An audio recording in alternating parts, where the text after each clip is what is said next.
Baraza la wafanyakazi ni jukwaa muhimu mahala pa kazi, muhimu sana,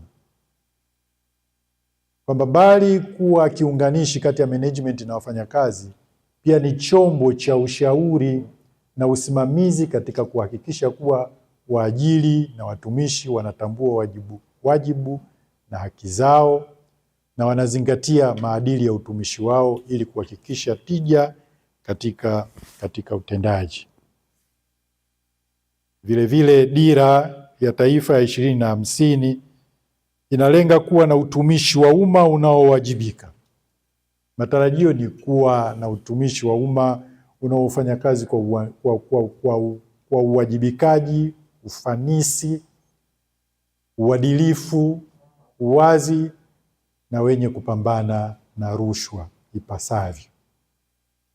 Sasa ili kufanikisha hayo yote kwa ngazi ya taasisi, ni lazima kuwa na ushirikishwaji wa watumishi katika utekelezaji wa majukumu na ufanyaji wa maamuzi. Ni dhahiri kuwa mabaraza ya wafanyakazi ni nyenzo muhimu kwa ustawi wa watumishi, taasisi na taifa katika kufikia malengo ya Dira ya 2050. Na hapa ni waase tu kwamba ni jukumu letu kila mmoja wetu,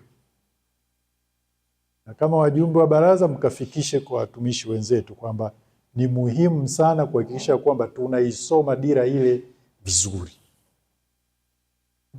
kwa sababu ndipo utakapojielewa wewe nafasi yako katika utekelezaji wa dira ile ya 2050. Kwa kuwa safari hii tumedhamiria kwa dhati kabisa tuyatekeleze hayo malengo ya Dira 2050. Na ofisi ya mwanasheria mkuu wa serikali ndio itakuwa chachu, ndio itakayokuwa chachu stahiki, kwa sababu ni lazima tuhakikishe kwamba tunakuwa na sheria ambazo zitaendana na malengo tuliyojiwekea katika dira. Na kazi hiyo tunataka kuifanya kwa dhati kabisa na passion katika mioyo yetu. Kwa hiyo tushirikiane na tufanye kazi hiyo kwa pamoja, kwani umoja ni nguvu, utengano ni dhaifu. Kakati